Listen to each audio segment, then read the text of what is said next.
मसीह यीशु के कादर अजीम नाम में आप सबकी सलामती हो। खुदावंद के कलाम में से खरूज की किताब की बाइबल रीडिंग का आगाज करेंगे। तो मेरे साथ अपनी बाइबल मुकद्दस को निकालें और बाइबल मुकद्दस में से खरूज की किताब उसके पहले बाब को हम पढ़ेंगे। और खरूज की किताब उसके पहले बाब की पहली आयत में यूं लिखा है,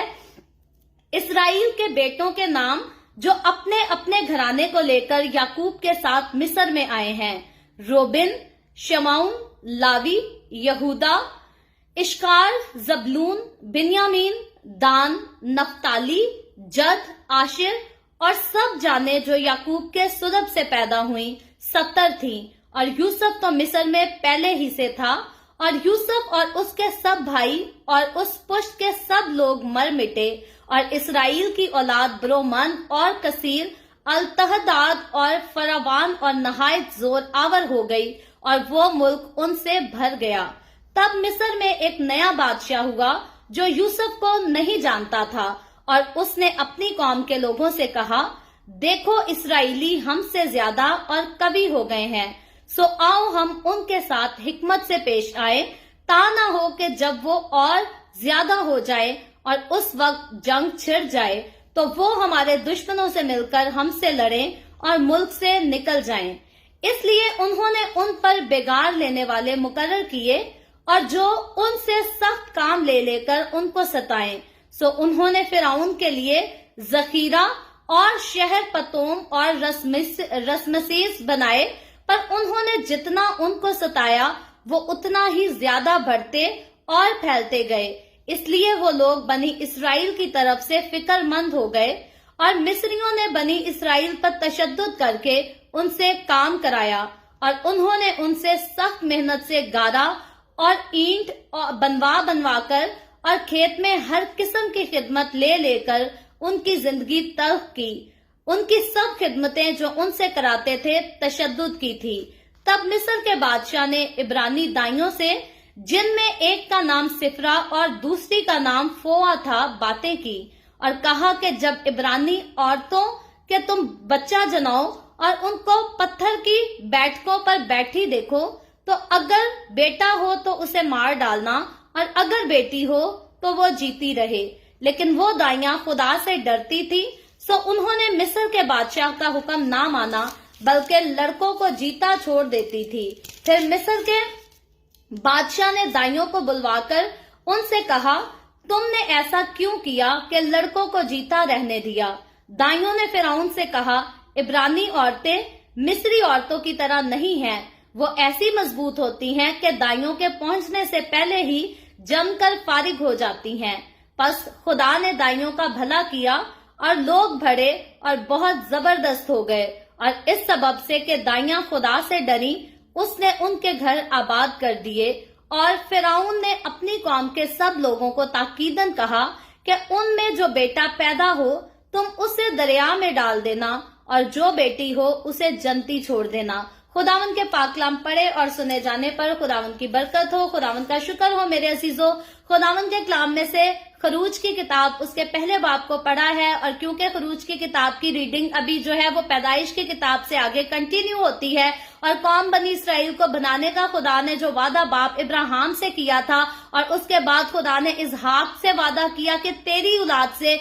मैं इस कौम को जो है बनाऊंगा। और फिर हमने पैदाइश की किताब में बड़े तफसील से वजाहत के साथ सीखा कि किस तरह से खुदा ने इसहाक के बेटे याकूब को चुना और याकूब को जो है वो इसराइल का नाम दिया, और याकूब के 12 बेटों को जो है वो इसराइल के 12 कबीलों का नाम दिया गया। और उन्हीं से कौम बनी इसराइल का जो है वो आगे बढ़ना जो है वो जरूरी था, और ये खुदा के वादा की जो है वो तकमील थी। तो यहाँ हम देखते हैं कि आज इससे पहले पैदाइश की किताब में हम खुदा के वादों को देख रहे थे कि खुदा इब्राहिम से कहता है कि मैं तेरी कौम के लोगों को, मैं तेरी नस्ल के लोगों को जो है एक ऐसे मुल्क में लेकर जाऊंगा जहां वो गुलामी करेंगे, जहां वो जुल्म सितम सहेंगे, दुखों को तकलीफों को बर्दाश्त करेंगे। और फिर खुदा ने इब्राहिम से कहा था कि बाद में मैं उनको जो है वो वापस भी ले आऊंगा। और यही बात, यही पेशन गोई खुदा ने जो है वो इब्राहिम से भी की, और फिर याकूब के साथ भी खुदा ने जो है वो यही पेशन पेशन गोई की, और हमने जब याकूब की मौत के बारे में पढ़ा, जब याकूब की वफात के बारे में पढ़ा,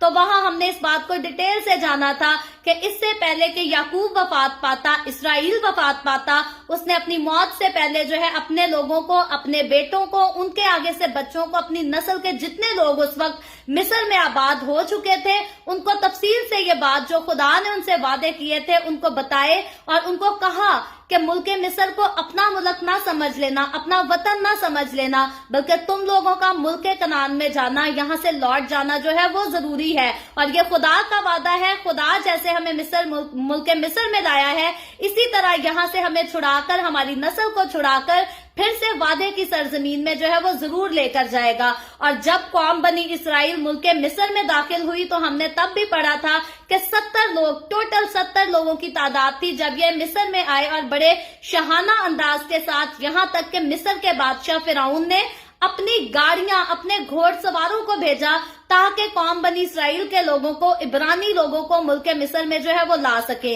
तो मुल्क मिस्र में रहने वाले इब्रानी, वो सारे 70 लोग जो यूसुफ के वसीला से मुल्क मिस्र में आए थे, वो बड़े अच्छे तरीके से रहते थे और उनको वहां पर किसी किस्म की कोई कमी नहीं थी। यहाँ तक के जब आस पास के सारे मुल्कों में काल बहुत सख्त था तो इनके पास अनाज जो है वो अफराद से मौजूद था, और यूसुफ अपने भाइयों की, उनके घरानों की, अपने बाप की, यानी कि सारे इब्रानी लोग जो कनान से मिस्र में आए थे, यूसुफ उन सब की जो है वो परवरिश करता था, और इनकी जिंदगियां बड़ी खुशहाल जिंदगियां थी। यहाँ तक के काल के दौर में और काल के बाद ये बड़े खुशहाल लोग थे जो मुल्क मिस्र में इब्रानी लोग रहते थे। लेकिन अब हम देखते हैं कि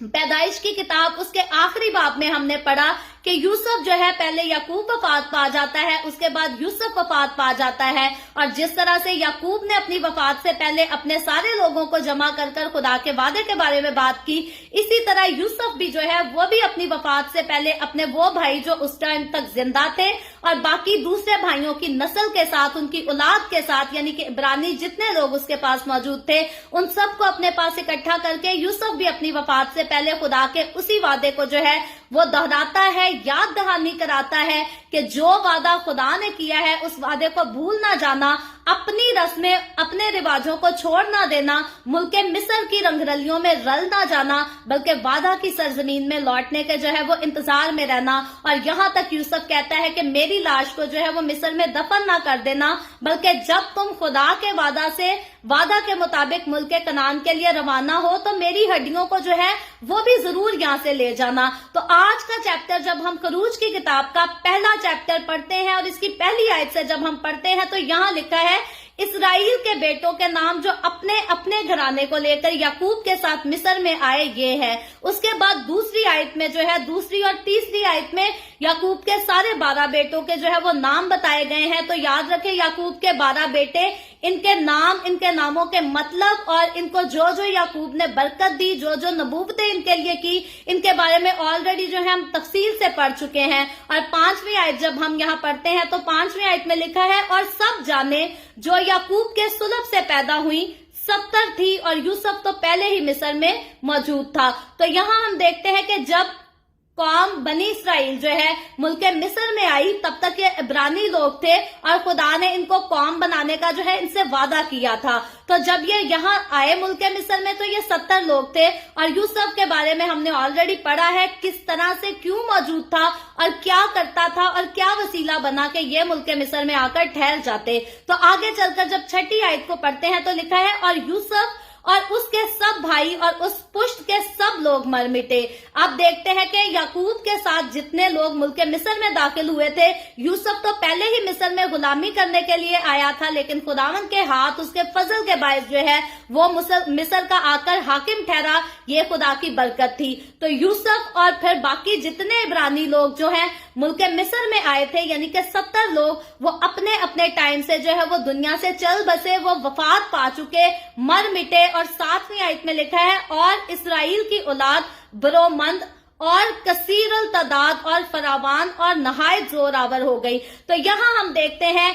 कि वो वादा जो खुदा ने बाप इब्राहिम से पैदाइश की किताब उसके 12वें बाब से करना शुरू किया था और 50वें बाब तक, यानी कि पैदाइश की किताब के आखिरी बाब तक उसी वादे को बार बार दोहराया भी जाता है। اب اس وعدے کو ہم پورا ہوتا ہوا جو ہے وہ خروج کی کتاب اس کے پہلے باب کی 7ویں آیت میں دیکھتے ہیں۔ خدا نے ابراہیم سے کہا تھا کہ تیری اولاد کو جو ہے، تیری نسل کو جو ہے میں بہت زیادہ بڑھاؤں گا، لیکن جب ہم دیکھتے ہیں کہ جب یہ مصر میں داخل ہوئے تب یہ بہت زیادہ نہیں تھے، صرف گنتی کے 70 لوگ تھے، لیکن اب جب بہت سال گزر چکے تو اب حقیقی طور پر جو ہے خدا نے ان کو بڑھایا اور یہ تعداد میں بہت زیادہ ہو گئے، اور پھر صرف تعداد میں نہیں لکھا بلکہ بتایا گیا ہے کہ یہ زور آور ہو گئے، یہ بڑے اچھے لوگ تھے، اور لکھا ہے اور وہ ملک ان سے بھر گیا۔ تو اب خدا نے اپنے وعدے کو جو ہے، اپنے وعدے کی تکمیل آ کر کی۔ خدا کے وعدے کی تکمیل ہمیں خروج کی کتاب اس کے پہلے باب کی 7ویں آیت میں ملتی ہے۔ تو خدا کے وعدہ کی تکمیل ہو چکی ہے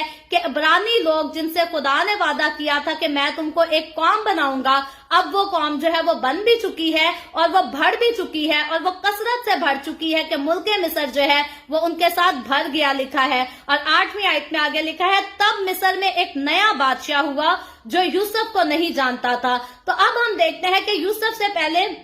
یوسف کے بعد بھی جو ہے وہ بہت سارے بادشاہ آتے جاتے رہے، کیونکہ ایک ہی بادشاہ جو ہے وہ ہمیشہ کے لیے کسی ملک پر حکمرانی نہیں کرتا، بلکہ جیسے وزیر اعظم جو ہے وہ تبدیل ہوتے رہتے ہیں، اسی طرح بادشاہ جو ہے وہ بھی تبدیل ہوتے رہتے ہیں۔ تو یہاں ہم دیکھتے ہیں کہ اب جب اس وقت یوسف کے لوگ، یوسف کے بھائی وہ سارے مر مٹے، سب ختم ہو گئے، تو اب بہت سال گزرنے کے بعد جو ہے وہ مصر میں ایک نیا بادشاہ آ جاتا ہے جو کہ یوسف کو نہیں جانتا، یوسف کی اس کو کوئی یاد دہانی نہیں ہے۔ اور 9ویں آیت میں لکھا ہے اور اس نے اپنی قوم کے لوگوں سے کہا دیکھو اسرائیلی ہم سے زیادہ اور قوی ہو گئے ہیں۔ اور پھر 10ویں آیت میں لکھا ہے سو آؤ ہم ان کے ساتھ حکمت سے پیش آئیں، تا نہ ہو کہ جب وہ اور زیادہ ہو جائیں اور اس وقت جنگ چھڑ جائے تو وہ ہمارے دشمنوں سے مل کر ہم سے لڑیں اور ملک سے نکل جائیں۔ تو یہاں ہم دیکھتے ہیں کہ اب جو نیا بادشاہ فرعون ملک مصر پر جو ہے وہ حاکم ہوتا ہے، ایک بادشاہ بن جاتا ہے، مقرر ہو جاتا ہے، وہ یہاں پر اپنے خوف کا اظہار کرتا ہے مصری لوگوں کے ساتھ، اور وہ کہتا ہے کہ مل کے یہ اسرائیلی لوگ جو ہیں یہ بہت زیادہ بڑھ گئے ہیں، اور ایسا نہ ہو یہ زور آور بھی لوگ ہیں، اور ایسا نہ ہو کہ یہ آگے جا کر ہمارے دشمنوں کے ساتھ میل ملاپ کر لیں، سمجھوتا کر لیں، اور پھر یہ جنگ کر کے ہم سے جو ہے یہاں سے نکل جائیں۔ تو بادشاہ یہاں پر اس بات پر جو ہے وہ خوف زدہ ہے، یہ لوگ اگر تعداد میں زیادہ تھے تو یہ لوگ ملک مصر کے لیے جو ہے یہ بینیفیشل بھی تھے، ان کے ساتھ جو ہے ملک مصر کو جو ہے وہ فائدہ بھی ہوتا تھا۔ تو پہلے تو جو ملک مصر کو فائدہ تھا، اب یہ بادشاہ اس خوف سے کہ یہ لوگ یہاں سے نکل نہ جائیں ہم سے زور آور ہو کر، اس خوف سے وہ اور زیادہ جو ہے ان سے فائدہ لینا چاہتا ہے، ان سے کام کرانا چاہتا ہے، ان پر ظلم کرنا چاہتا ہے۔ اور 11ویں آیت میں لکھا ہے اس لیے انہوں نے ان پر بگاڑ لینے والے مقرر کیے جو ان سے سخت کام لے لے کر ان کو ستائیں۔ سو انہوں نے فرعون کے لیے ذخیرہ کے شہر پتوم اور امسیس بنائے، پر انہوں نے جتنا ان کو ستایا وہ اتنا ہی زیادہ بڑھتے اور پھیلتے گئے، اس لیے وہ لوگ بنی اسرائیل کی طرف سے فکر مند ہو گئے۔ تو اب ہم دیکھتے ہیں کہ آخرکار آ کر 11ویں آیت سے فرعون بادشاہ جو ہے وہ اپنے مصر کے لوگوں کو، قوم بنی اسرائیل پر جو ہے وہ ظلم کرنے کا حکم دیتا ہے، ان کو ستانے کا حکم دیتا ہے۔ سب سے پہلی بات تو ان کا ٹیکس جو یہ دیتے ہیں اس ٹیکس کو بڑھا دیا جاتا ہے تاکہ زیادہ پیسہ فرعون کے پاس آئے اور یہ لوگ جو ہے یہ غربت کا شکار ہو جائیں، یہ غریب لوگ ہو جائیں، یہ قوم جو ہے یہ دولت میں زیادہ زور آور نہ ہو بلکہ یہ ایک غریب قوم ہو، یہ پسی ہوئی قوم ہو، اور یہ مصریوں پر جو ہے وہ کبھی بھی حاکم نہ ہو سکے خاص۔ اور اگر ہم بہت سالوں پہلے جا کر دیکھیں تو یہی لوگ تھے، انہی لوگوں کا یوسف جو تھا وہ ملک مصر پر جو ہے وہ حاکم تھا، لیکن اب جو ہے اب وہ نہیں چاہتے کہ قوم بنی اسرائیل کے لوگ اٹھ کر ہم پر حکومت کریں۔ بادشاہ کیا کرتا ہے، بادشاہ اسکیم کیا کھیلتا ہے، وہ کہتا ہے کہ ان کو جو ہے وہ ستایا جائے، اور پھر صرف ستایا نہ جائے، صرف ان کا ٹیکس نہ بڑھا دیا جائے بلکہ وہ ان کو اور بھی ذمہ داریاں دیتے ہیں اور ان سے محنت مزدوری کراتے ہیں، تاکہ یہ ہر طرح سے، ایسا نہیں ہے کہ کسی ایک شعبے میں، کسی ایک بات میں، کسی ایک چیز میں یہ جو ہے وہ پسے، بلکہ ہر طرف سے ان کی مشکلات کو جو ہے وہ بہت زیادہ بڑھا دیا جاتا ہے۔ لیکن یہاں ہم खुदा के वादे को पूरा होता हुआ देखते हैं, खुदा की कुव्वत को, उसकी कुदरत को, उसकी ताकत को काम करते हुए देखते हैं कि जितना इन लोगों को सताया जाता है, 12वीं आयत में लिखा है, पर उन्होंने जितना उनको सताया वो उतना ही ज्यादा बढ़ते और फैलते गए। तो याद रखें, खुदा के लोगों को जितना सताया जाता है, खुदा अपने लोगों को उतना सरफराज करता है, उतनी बुलंदी बख्शता है। तो पैदाइश की किताब के बाद हम जब ये खरूज की किताब को देखते हैं तो पैदाइश की किताब में तो खुदा के वादे थे, इसमें अब हम खुदा के वादों को क्योंकि पूरा होते हुए देखते हैं, तो मैं फिर से ये बात हर रोज की तरह कहना यहाँ पर जो है वो अच्छा समझती हूँ कि खुदा के ये वादे सिर्फ खरूज की किताब में या पैदाइश की किताब में पूरे नहीं हुए, बल्कि आज भी मेरे और आपकी जिंदगियों में भी जो है खुदा के वादे पूरे होते हैं। और अगर हम ये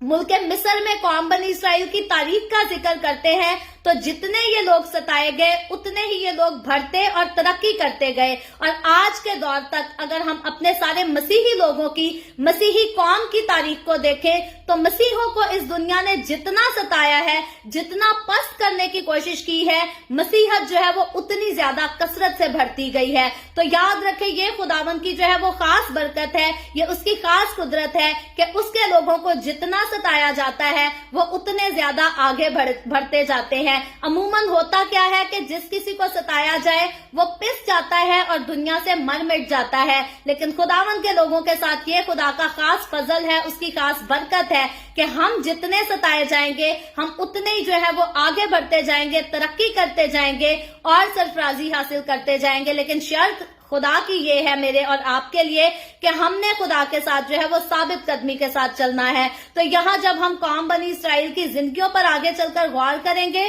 तो हम बखूबी इस बात को जानेंगे कि जिस तरह से याकूब खुदा का वफादार था, यूसुफ खुदा का वफादार था, ये कौम जो है ये अभी तक जो इनको हुक्म दिए गए, जो खुदा के वादे बताए गए, ये अभी तक जो है ये खुलकर मुल्क मिस्र के रस्मों रिवाज के साथ नहीं मिले। इन्होंने खुलकर उनके साथ बुत परस्ती जो है वो नहीं शुरू कर दी, बल्कि ये अपने यहोवा खुदा के वादे को अपनी जिंदगियों में पूरा होने का जो है ये इंतजार करते हैं। और ये हकीकी तौर पर हर रोज उस बात के मुंतजिर रहते हैं कि कब हमारा यहोवा खुदा जो है हमें मुल्क मिस्र से निकालकर जो है वो वादे की सरजमीन पर वापस लेकर जाएगा। तो ये कौम बनी इसराइल की जो है वो खुदा के साथ साबित कदमी थी। हालांकि दुखों को देखते हुए, तकलीफों को सहते हुए बहुत सारे लोग जो है वो ईमान में कमजोर भी पड़े होंगे, लेकिन अक्सरियत जो है वो खुदा के वादों पर, खुदा की उम्मीदों पर जो है वो कायम थी। और इसीलिए इन पर जुल्म भी होता रहा और ये बढ़ते भी गए और तरक्की भी करते गए। और ये सारा जो है ये खुदा के वादे से था, खुदा के हाथ और उसके फजल की वजह से था। आगे चलकर जब हम 13वीं आयत को पढ़ते हैं तो लिखा है, और मिस्रियों ने बनी इसराइल पर तशद्दुद करके उनसे काम कराया। तो अब हम देखते हैं कि पहले तो इनका सिर्फ टैक्स इनका जो है वो बढ़ा दिया गया था, दूसरे जुल्म थे, अब जो है इन पर तशद्दुद भी करना जो है वो शुरू हो गए हैं। अब मिस्री लोग जो है इन पर तशद्दुद भी करते हैं, इनको खुलकर जो है वो परसिक्यूट भी किया जाता है। और मैं और आप आज भी अगर दुनिया में मसीहों की कहानियों को सुने तो बहुत सारी जगह ऐसी हैं जहां यस्सु पर ईमान रखने वाले लोगों को जो है वो तशद्दुद कराकर उन पर तशद्दुद करके जो है उनसे काम लिया जाता है। और तब मुल्क मिस्र में कौम बनी इसराइल के साथ जो है वो ऐसा ही होता था। और फिर आगे 14वीं आयत में लिखा है, और उन्होंने उनसे सख्त मेहनत से गारा और ईंट बनवा कर और खेत में हर किस्म की खिदमत ले लेकर उनकी जिंदगी तल्ख कर दी। तो अब हम देखते हैं कि ये उन पर तशद्दुद भी करते थे, उनको मारते पीटते भी थे, फिर उनसे ईंटें भी बनवाते थे और फिर खेत में भी काम कराते थे। यानी कि हर किस्म की मेहनत मजदूरी जो है ये कौम मिस्र के लोग जो हैं कौम बनी इसराइल से कराते थे। और उसकी वजह से इनकी जिंदगियां जो है वो तल्ख हो गई थी, मुसीबत में पड़ गई थी, तकलीफ में पड़ गई थी। और लिखा है उनकी सब खिदमतें जो वो उनसे कराते थे तशद्दुद की थी। तो फिर हम देखते हैं कि ये तशद्दुद की थी, जुल्म और सितम के साथ जो है ये कसरत से भरी हुई थी। लेकिन याद रखें ये वाकया जो है ये होना जरूर था, खुदा की मर्जी इसमें शामिल थी। अदरवाइज खुदा की मर्जी शामिल ना होती तो मिस्र की क्या मिजाल थी कि कौम बनी इसराइल को जो है वो हाथ भी लगा जाते। तो खुदा ने इस कौम को जो है वो बहुत सरफराजी देनी थी, बहुत बढ़ाना था, हमेशा के लिए बढ़ाना था। इसीलिए खुदा ने इनको इतने सख्त इम्तिहान से जो है वो निकलने के लिए, गुजरने के लिए जो है वो मुकर्रर किया था। और इसी की बात जो है इसका वादा खुदा ने बाप इब्राहिम से किया भी था। और 15वीं आयत को जब हम पढ़ते हैं तो लिखा है, तब मिस्र मिस्र के बादशाह ने इब्रानी दाइयों से, जिनमें एक का नाम सिफरा और दूसरी का नाम फोआ था, बातें की। तो अब बादशाह क्या करता है, बादशाह का बस नहीं चलता, क्योंकि उन पर तशद्दुद भी किया जा रहा है, सताया भी जा रहा है, ताकि ये पिसना शुरू हो, गुर्बत में पड़े, मरना मिटना शुरू हो। लेकिन होता क्या है कि ये कौम बढ़ती जाती है, तरक्की करती जाती है। तो अब बादशाह जो है एक नया हरबा अपनाता है, एक नया तरीका अपनाता है, ताकि किसी नए तरीके से जो है वो इस कौम को दबाया जा सके। तो 16वीं आयत में लिखा है, और कहा कि जब इब्रानी औरतों कि तुम बच्चा जनाओ और उनको पत्थर की बैठकों पर बैठी देखो, तो अगर बेटा हो तो उसे मार डालना, और अगर बेटी हो तो वो जीती रहे। तो अब हम देखते हैं कि फिरौन बादशाह, मुल्क मिस्र का फिरौन बादशाह जो है वो इस नस्ल को घटाने के लिए, इनको कम करने के लिए जो है एक नई चाल चलता है, और अपनी मिस्री दाइयों से कहता है कि जब भी किसी का बच्चा पैदा करवाने जाओ तो तुमने क्या करना है कि उनके बेटों को मार देना है, क्योंकि बेटों से जो है वो नस्ल आगे बढ़ती है, नाम आगे बढ़ता है। और बेटियों को कहता है कि बेटियों को जिंदा रहने देना, जीते छोड़ देना। और 17वीं आयत में लिखा है, लेकिन वो दाइयां खुदा से डरती थी, सो उन्होंने मिस्र के बादशाह का हुक्म ना माना, बल्कि लड़कों को जीता छोड़ देती थी। तो अब दाइयों के बारे में जो जिक्र आया है, वो जिक्र ये आया है कि ये दाइयां जो थी वो खुदा के खौफ में रहती थी, खुदा का खौफ रखती थी, खुदा से डरती थी। और हकीकी तौर पर अगर इन दाइयों की जिंदगियों पर, इनकी इस हरकत पर गौर करें, तो यहाँ हम हकीकी तौर पर जो है वो जान सकते हैं कि इन दाइयों के दिल में जो है वो बादशाह से ज्यादा जो है वो खुदा का खौफ था। और तब भी ऐसे बहुत सारे लोग मौजूद थे, आज भी ऐसे लोग हैं जो हुकूमतों से नहीं डरते बल्कि खुदा से डरते हैं, ओहदा रखने वाले लोगों से नहीं डरते, हाकिमों से नहीं डरते, बल्कि खुदा से डरते हैं। तो याद रखें, बादशाह की इज्जत करना तो खुदा का कलाम हमें सिखाता है, बादशाह की नाफरमानी करने का खुदा कहीं भी हुक्म नहीं देता, लेकिन गुनाह करना ये खुदा किसी सूरत, यहाँ तक के गुनाह करने के लिए अगर हमें हमारे अपने पेरेंट्स कहें, हमारा कोई लाइफ पार्टनर उठकर कहे, हमारे सगे बहन भाई हमें वर्गलाएं कि ये बुरा काम कर लो, ये गुनाह कर लो, तो खुदा जो है वो हमेशा, फिर खुदा आकर हमें कहता है कि अगर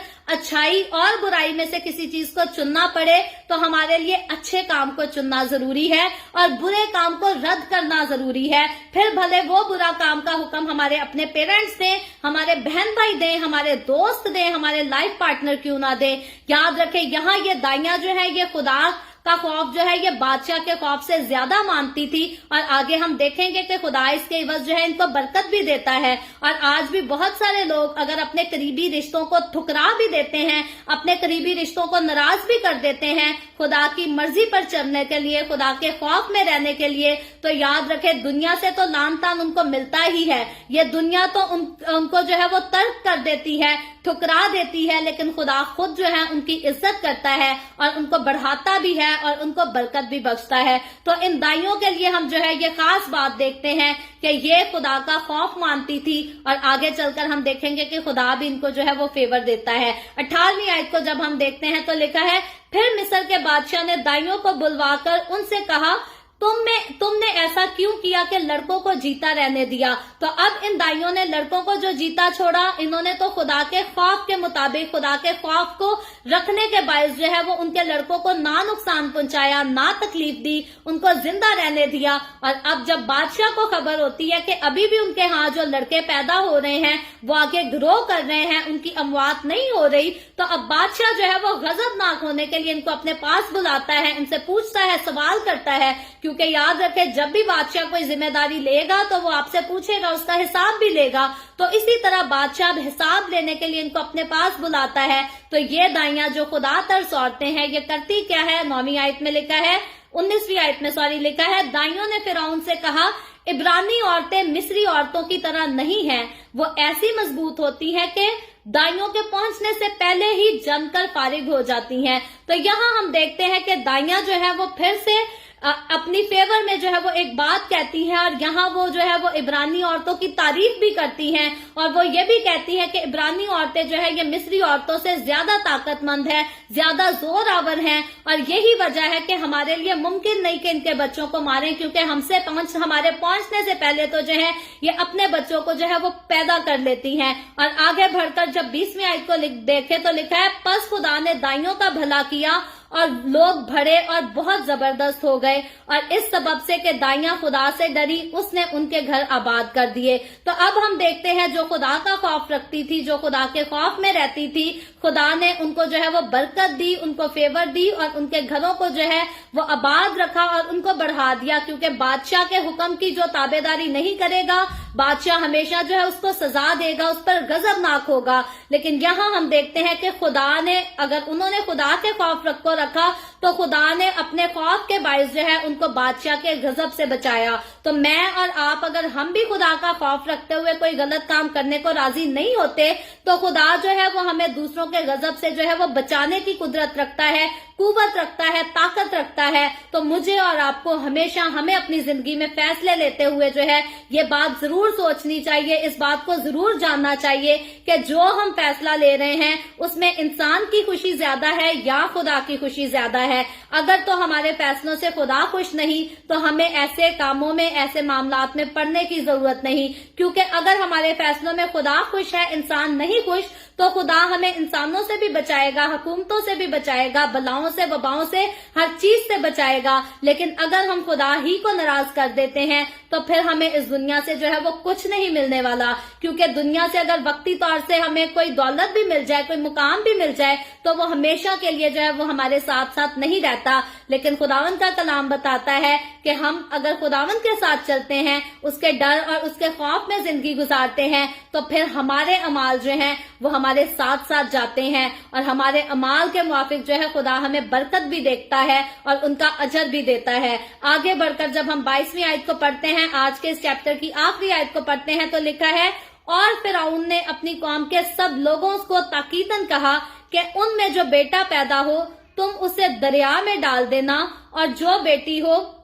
اسے جیتی چھوڑ دینا۔ تو یہاں ہم دیکھتے ہیں کہ فرعون نے جب دیکھا کہ دائیوں نے تو میرا کہنا نہیں مانا، دائیاں تو اس بات کو نہیں روک پائی، اب فرعون جو ہے وہ ایک نیا کھیل کھیلتا ہے، ایک نیا جو ہے وہ پلان بناتا ہے، اور پھر دوسرے لوگوں کو حکم دیتا ہے کہ ان کے بیٹوں کو جو ہے وہ دریا میں ڈال کر ہلاک کر دینا۔ اور فرعون کا خاص مقصد یہ ہے کہ اس نسل کو آگے بڑھنے سے، ترقی کرنے سے جو ہے وہ روکا جائے، اس کو پست کر کے رکھا جائے۔ اور یہاں ہم دیکھتے ہیں کہ جس کے ساتھ خدا نے وعدہ کیا کہ میں تم کو آسمان کے ستاروں کی طرح بڑھاؤں گا، فرعون جتنے مرضی کھیل کھیل لے، فرعون جتنے مرضی پلان کر لے، خدا کے وعدوں کے ساتھ کسی کا لڑنا، خدا کے وعدوں کے ساتھ کسی کا الجھنا جو ہے یہ ممکن نہیں، کیونکہ اگر کوئی خدا کے ساتھ لڑنے کی کوشش کرے گا، اگر کوئی خدا کے ساتھ الجھنے کی کوشش کرے گا تو خدا جو ہے ہمیشہ اس پر غضبناک ہوگا۔ اور فرعون کو خدا کس طرح سے سزا دیتا ہے، کس طرح سے اپنا چہرہ دکھاتا ہے،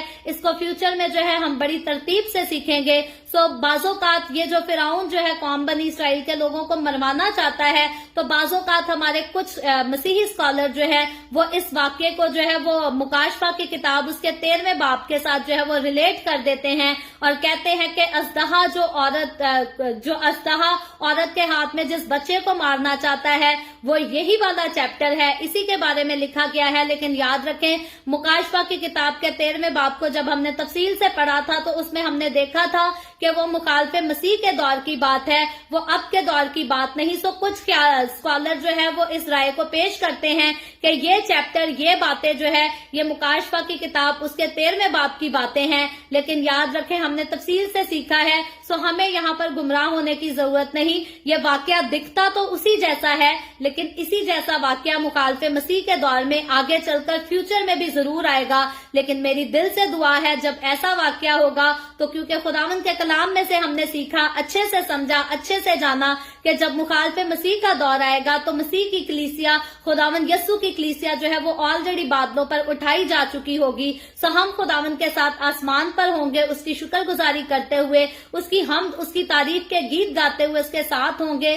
سو ہمیں اس دور سے، مخالف مسیح کے دور سے، ہمیں اظہار ثانی کا جو دوبارہ گریٹ ٹریبولیشن کا دور آئے گا، مسیح کے ساتھ چلتے ہوئے، مسیح کے وعدوں پر قائم رہتے ہوئے، ہمیں اس دور سے ڈرنے کی ضرورت نہیں۔ تو یہ قوم بنی اسرائیل جو تھی، اس نے تو مصر میں جو ہے وہ مصیبتوں کو دیکھا۔ میں اور آپ آج ہم اگر مسیحی لوگ ہیں تو ہم اس دنیا میں رہتے ہوئے ہم بھی جو ہیں وہ کم مشکلات کو نہیں دیکھتے۔ تو یاد رکھیں، جیسے پیدائش کی کتاب کے آخری چیپٹر کی ریڈنگ کے آخر میں نے بات کی تھی کہ اسرائیلیوں کے سامنے تو ملک کنعان کا وعدہ تھا، لیکن آج میرے اور آپ کے سامنے ہمارے لیے ملک کنعان کا وعدہ نہیں، میرے اور آپ کے لیے ہمارے لیے آسمان کی بادشاہی کا وعدہ ہے۔ مجھے اور آپ کو اگر آج ہمیں مصیبتوں کو سہنا ہے، دکھوں کو سہنا ہے، تکلیفوں کو برداشت کرنا ہے، تو ہمارا جو وعدہ خدا نے ہم سے کیا ہے وہ آسمان کی بادشاہی میں داخل کرنے کا وعدہ کیا ہے، نیا آسمان، نئی زمین، نیا یروشلم۔ تو ہم اس وقت کے انتظار میں ہیں جب یسوع مسیح بادلوں پر آ کر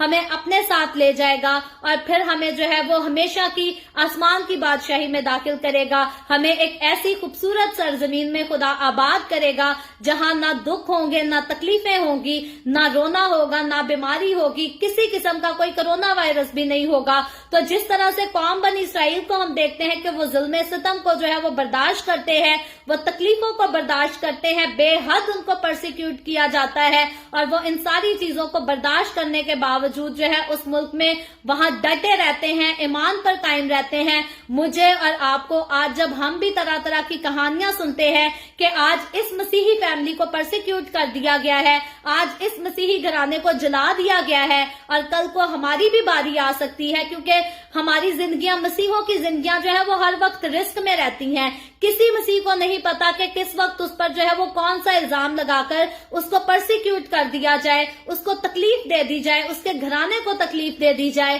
تو مجھے اور آپ کو ان ساری پرسیکیوشنز کو آس پاس ہوتے ہوئے، دیکھتے ہوئے، اور یہاں تک کہ خود ان کا حصہ بنتے ہوئے، ہمیں کبھی بھی اپنے ایمان سے جو ہے وہ منکر نہیں ہونا، ہمیں کبھی بھی اپنے ایمان سے پیچھے نہیں ہٹنا، کیونکہ یسوع نے ہم سے جو وعدہ کیا ہے وہ اعلیٰ وعدہ کیا ہے۔ ویسے تو دنیا میں بہت سارے نبی آئے، بہت سارے پیغمبر آئے، کسی نے کہا آپ اپنی نیکیوں سے جنت میں چلے جاؤ گے، کسی نے کہا کہ آپ اپنی ایک نیکی سے بھی جنت میں جا سکتے ہو، کسی نے کہا یہ کر لو گے، کسی نے کہا یہ کر لو گے تو نیکی تو جنت مل جائے گی، لیکن واحد یسوع مسیح ہے جس نے گارنٹی دے دی۔ یسوع کے علاوہ جنت کی گارنٹی جو ہے اور کسی نے دی ہی نہیں، تو جنت سے جو آیا تھا اسی نے جنت کی گارنٹی دے دی، اور یسوع نے صاف کہہ دیا کہ مجھ پر ایمان لاؤ تو مر بھی جاؤ تو بھی زندہ رہو گے۔ تو یسوع جیسی خوبصورت باتیں، یسوع جیسے خوبصورت وعدے جو ہے وہ کسی نے اس دنیا میں آ کر نہیں کیے۔ پھر کوئی اپوسٹل کی صورت میں آیا، کوئی نبی کی صورت میں آیا، کوئی پیغمبر کی صورت میں آیا،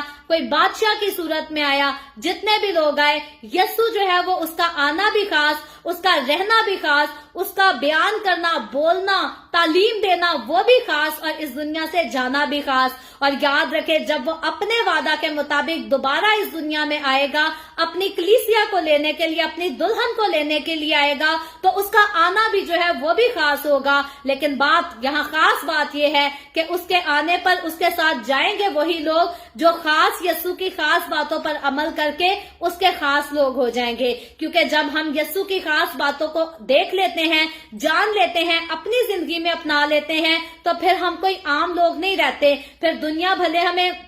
چوڑا کہے، بھنگی کہے، جو مرضی کہے، یاد رکھے بائبل مقدس کہتی ہے کہ جو کوئی ایک بار یسوع کے پاس آ گیا وہ شاہی کاہنوں کا فرقہ ہو جاتا ہے۔ تو ہم شاہی کاہنوں کے فرقے کے لوگ ہیں، ہم کوئی عام لوگ نہیں، ہم کوئی معمولی لوگ نہیں، ہم وہ لوگ ہیں جنہوں نے خداوند کے ساتھ جو ہے وہ آسمان کی بادشاہی میں داخل ہونا ہے، شامل ہونا ہے۔ ہم وہ لوگ ہیں جنہوں نے نئے آسمان، نئی زمین اور نئے یروشلم میں رہ کر خداوند یسوع کے جلال سے منور ہو کر جو ہے وہ چمکنا ہے، پوری دنیا کو روشنی دینی ہے۔ تو پھر میں کہتی ہوں یسوع تو جب آئے گا، مجھے اور آپ کو آج اس روح زمین پر رہتے ہوئے بھی جو ہے وہ یسوع کی روشنی کو اپنے اندر لینا ہے، اور اس روشنی کو جو ہے وہ دوسروں پر چمکانا ہے، کیونکہ ہمارا خداوند کے ساتھ چلنے کا، خداوند یسوع کے کلام کو دوسروں کے ساتھ شیئر کرنے کا خاص جو مقصد ہے وہ یہی مقصد ہے کہ ہم نجات کی روشنی کو جو ہے وہ دوسروں کے پاس لے کر جا سکے۔ اور یاد رکھے روشنی جب بھی جس جگہ پر جاتی ہے تو وہاں جتنی مرضی تاریکی ہو، روشنی کے جانے سے جو ہے وہ اجالا ہو جاتا ہے، سب کچھ صاف دکھائی دینے لگ جاتا ہے۔ تو خداوند کے کلام کی روشنی کو جب میں اور آپ ہم اپنی زندگی میں رکھ لیتے ہیں تو ہم نے جہاں سے بھی گزرنا ہے، جہاں کہیں بھی ہمیں قدم رکھنا نصیب ہوتا ہے، یہ روشنی جو ہے یہ نظر آنی چاہیے۔ اس روشنی سے جو ہے وہ تاریکی میں اجالا ہونا چاہیے، اور اگر یہ کلام کی روشنی ہے تو یہ اجالا کہاں کرے گی؟ یہ اجالا جو ہے یہ گناہ کی اندھیری जिंदगियों में उजाला करेगी। तो मुझे और आपको कलाम की रोशनी के साथ जो है दूसरों की जिंदगियों से गुनाहों को मिटाने की जरूरत है। लेकिन याद रखें, अगर ये रोशनी आपके ही अंदर नहीं चमकी तो आप दूसरों की जिंदगियों में इस रोशनी को जो है वो नहीं पहुंचा सकते। इसकी किरणें दूसरों की जिंदगियों को टच नहीं कर सकती क्योंकि ये रोशनी आपके अंदर नहीं। सो आपकी अपनी जिंदगी से गुनाह का खात्मा जरूरी है, और जब आपकी जिंदगी से गुनाह का खात्मा होगा तो फिर निजात की खुशखबरी जो है आप दूसरों के पास लेकर जाएंगे। तो आपको बहुत ज्यादा तफसीरें करने की भी जरूरत नहीं होगी। आपका नॉर्मल जो आपका अपना लाइफ का एक्सपीरियंस है, आप उसी के वसीला से जो है वो रूहों को जीतना शुरू कर देंगे। तो खुदा के साथ चलते हुए मेरी और आपकी, हम सब की जिम्मेदारी ये है कि हमें रूहों को जीतना है, हमें रूहों को मौत से निकालकर जिंदगी में दाखिल करना है। और मेरी दिल से दुआ है कि खुदावंद मुझे और आपको, हम सबको मिलकर अपनी इस खूबसूरत खिदमत के लिए जो है वो कसरत से इस्तेमाल करता रहे। सो खुदावंद आज के कलाम के वसीला से मुझे और आपको, हम सबको बहुत बरकत दे।